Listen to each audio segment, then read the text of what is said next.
Já, ég ætlaði að segja, sko, það var nefnilega International Men's Day, við fáum einn dag, en hann ber upp á sama tíma og International Toilet Day, vissur það? Nei, Nei, mér fannst það skemmtilega, það var eitt sem benti mér á það, en ég sagði að það væri bara mjög við hæfi því að ef að ekki væri fyrir kallmenn og klósetta, þá væri allir fyrir, bara í djúpum skít. Þannig já, já, það er eitthvað alveg rétt. að, en greinin vakti svolítið forvitni mína og ég ætla ekki að vera að setja þetta upp fyrir þið á skjáin, ég ætla að skjóta þessu upp á skjáin bara í útsendingunni, eða þegar ég set þáttin Já, upp. já, En já. þá var að vera að tala um hversu mikið ofbeldi og morð væri gegn transfólki í heiminum. Og ég er áhuga maður Þetta er tölfræði. stórkostlega einföldun. Hvað segir Já, þau? þetta er stórkostlega einföldun þessi tölfræði og annað sem maður fær, sko.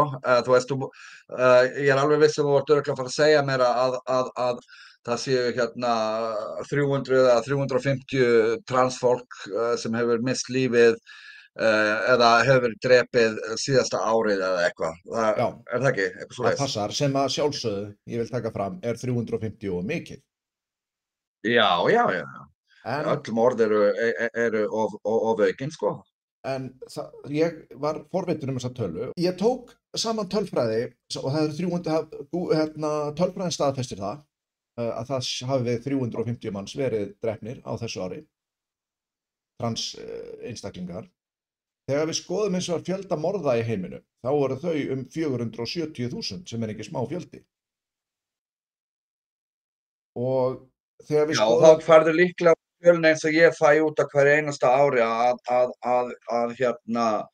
að transfólk sé myrt, sem sagt, að hlutfall transfólk sem er myrt er lægra heldur en hlutfall svokallað cis-fólks.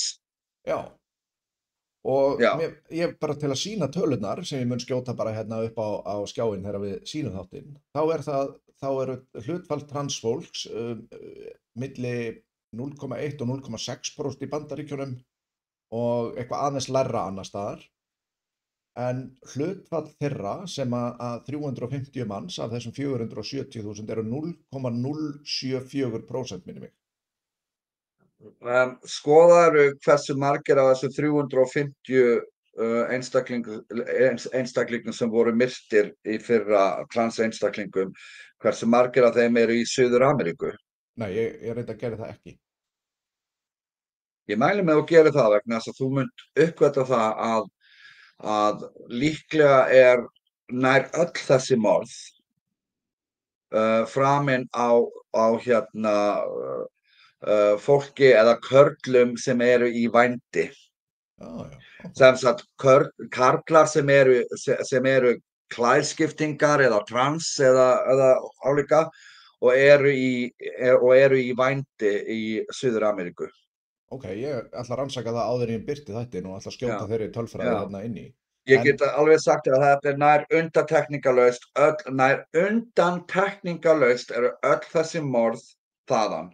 Vissulega er einhver hluti þeirra í Bandaríkjunum en það er nánast engin morð framin á transfólki á Vesturlöndum. Það er bara staðreyndin. Til dæmis í Bretlandi þá er transhreyfingin ennþá að mjólka morðið á unglingsstúlkunni Brianna Lee ég nei, man eftir bara Brianna nafnið á henni. Gay. Já, eitthvað svoleiðis.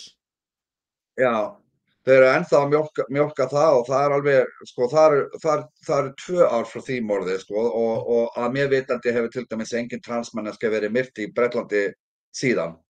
Og nota bene þá var Brianna Gay ekki eins og myrt fyrir að vera trans. Þetta var bara svona úlingageng, Þau langaði bara til að hnífadráp myrða eins og einhvern. eru því miður orðin of algeng í Bretlandi, alveg óháð því hvort þú sér trans eða ekki. Já, ég man eftir því, það var skelfilegt tilfelli þar sem að aðeina langaði bara að myrða einhvern, ef ég man rétt.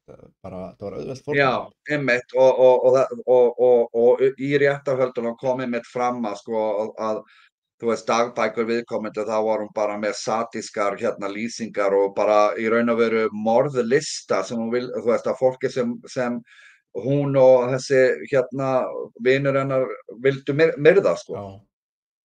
En þetta kom mér Þannig að rosalega óvart og mér finnst þetta einmitt svo óheiðarlegur málflutningur þar sem að er verið að segja að það sé faraldur morð gegn þessum hóp þegar að þau eru myrt í já, minna já. mæli heldur en við hinn.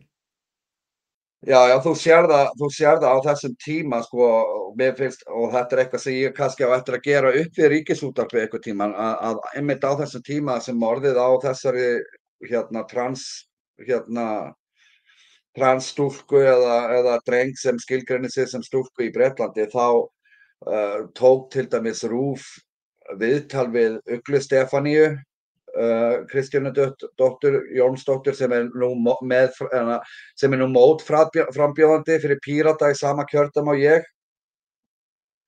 og Ríkisútvarpið eða fréttastofa Ríkisútvarpið fer að spyrða þetta morð saman við hérna nýstofnuð samtökin 22 sem ég er í forsvari fyrir. Ég man eftir Þú þessu. veist, og birti þarna frétt og talar að sé eitthvað svakalegt bakslag á Íslandi og samtökin 22 afneiti tilvist fólks og ég veit ekki hvað og hvað.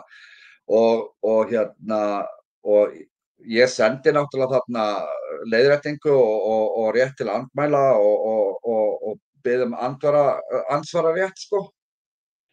En það var bara hunsað og ekkert svarað eða nokkuð skapaðan hlut, en svona er þetta, því miður.